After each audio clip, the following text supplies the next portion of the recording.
बनावटगिरी आणि नकलीकरण हे शब्द ऐकले की खूप गुंतागुंतीचे कायदे डोळ्यासमोर येतात नाही का? तर आज आपण नेमकं हेच करणार आहोत. कायद्याच्या पुस्तकांमधून थेट माहिती घेऊन बनावटगिरी म्हणजे नक्की काय हे सोप्या भाषेत समजून घेणार आहोत. चला, एका एकदम अनपेक्षित प्रश्नाने सुरुवात करूया. कधी विचार केलाय की स्वतःच्या नावाची सही करणं हे सुद्धा कधी गुन्हा ठरू शकतं का? हा एकच प्रश्न आपल्याला या कायद्याच्या काही इंटरेस्टिंग बारकाव्यांपर्यंत घेऊन जाईल. आजच्या या चर्चेत आपण या 5 मुख्य मुद्द्यांवरून पुढे जाणार आहोत. बनावटगिरीच्या व्याख्येपासून सुरुवात करून आपण मालमत्तेच्या चिन्हांच्या संरक्षणापर्यंत सर्व काही टप्प्याटप्प्याने समजून घेऊ. चला तर मग सुरुवात करूया सगळ्यात पहिल्या आणि सगळ्यात महत्त्वाच्या मुद्द्यापासून. कायद्याच्या नजरेत बनावटगिरीची व्याख्या तरी काय आहे? तर बघा, कायद्यानुसार बनावटगिरीमध्ये 2 गोष्टी सगळ्यात महत्त्वाच्या आहेत. एक म्हणजे खोटं कागदपत्र बनवण्याची कृती आणि दुसरी त्याहूनही जास्त महत्त्वाची गोष्ट म्हणजे त्यामागचा उद्देश, म्हणजे नुकसान किंवा फसवणूक करण्याचा हेतू. या 2 गोष्टी एकत्र आल्याशिवाय बनावटगिरीचा गुन्हा सिद्धच होत नाही. आणि ही व्याख्या आपण मनाने नाही सांगत. याचा थेट आधार आहे गुन्हेगारी कायद्याच्या संबंधित कलमांमध्ये. हाच या संपूर्ण संकल्पनेचा कायदेशीर पाया आहे. म्हणजे खोटं कागदपत्र बनवणं हे प्रत्येक वेळी गुन्हा असेलच असं नाही. तो गुन्हा तेव्हाच बनतो जेव्हा त्यामागे यापैकी कुठला तरी एक वाईट हेतू असतो. मग तो कुणाला तरी आर्थिक फटका देण्याचा असो किंवा एखादी मालमत्ता हडपण्याचा असो. हा उद्देशच आहे जो एका कृतीला गुन्हा बनवतो. आणि इथेच तो सुरुवातीचा आश्चर्यकारक प्रश्न परत येतो. आठवतंय? कायदा अगदी स्पष्टपणे सांगतो की हो, काही विशिष्ट परिस्थितीत स्वतःच्या नावाची सही करणंही बनावटगिरी मानली जाऊ शकते. हे उदाहरण बघा, म्हणजे सगळं स्पष्ट होईल. इथे अ नावाची व्यक्ती स्वतःचीच सही करत आहे, बरोबर? पण त्याचा डाव काय आहे? त्याचा डाव असा आहे की लोकांना वाटावं की ही सही त्याच नावाच्या दुसऱ्या, कदाचित जास्त श्रीमंत किंवा प्रतिष्ठित व्यक्तीची आहे. इथे सही खरी असली तरी त्यामागचा उद्देश खोटा आहे. आणि म्हणूनच कायद्याच्या दृष्टीने हा स्पष्टपणे बनावटीगिरीचा गुन्हा आहे. ह्यातून एक गोष्ट लक्षात ठेवायची की सही कोणी केली ह्यापेक्षा ती कोणत्या उद्देशाने केली हे जास्त महत्त्वाचं ठरतं. ठीक आहे, उद्देशाचं महत्त्व तर कळालं, पण मग खोटे दस्तावेज बनवणं म्हणजे नेमकं काय करणं? कायदा कोणत्या कृतींना गुन्हा मानतो? चला ते पाहूया. कायद्याच्या भाषेत खोटे दस्तऐवज बनवण्याचे 3 मुख्य मार्ग आहेत.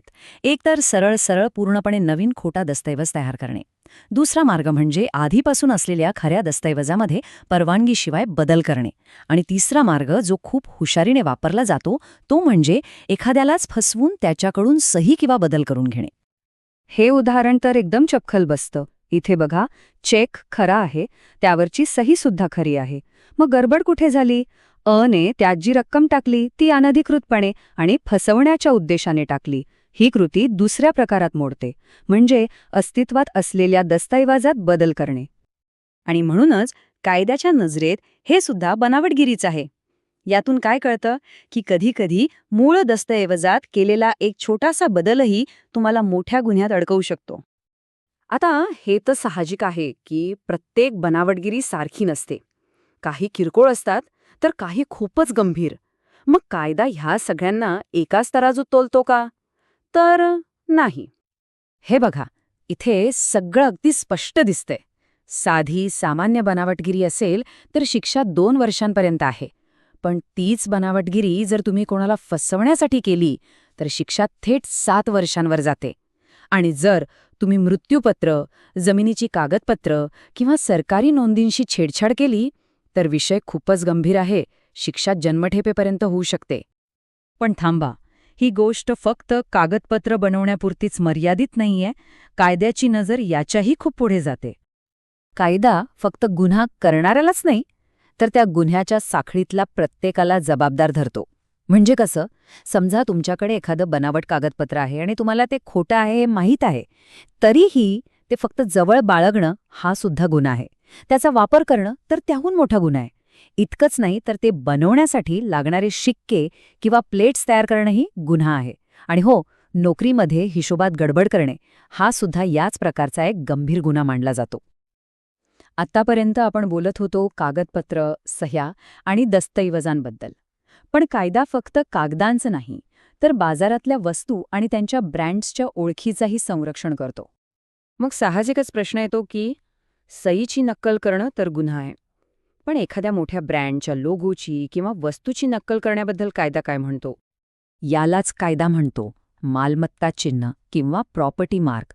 अगदी सोप्या भाषेत सांगायचं तर एखाद्या वस्तूची ओळख, तिचा ब्रँड, तिचा लोगो किंवा मालकी हक्क दाखवणारं कोणतंही चिन्ह.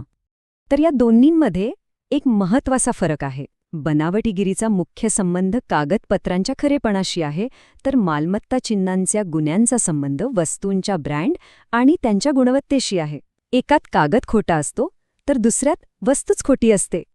म्हणजे बघा, खोटा लोगो वापरण्यापासून तो बनवण्यासाठी मशिनरी तयार करण्यापर्यंत आणि शेवटी ती बनावट वस्तू बाजारात विकण्यापर्यंत या साखळीतील प्रत्येक गोष्ट कायद्याच्या नजरेत गुन्हा आहे.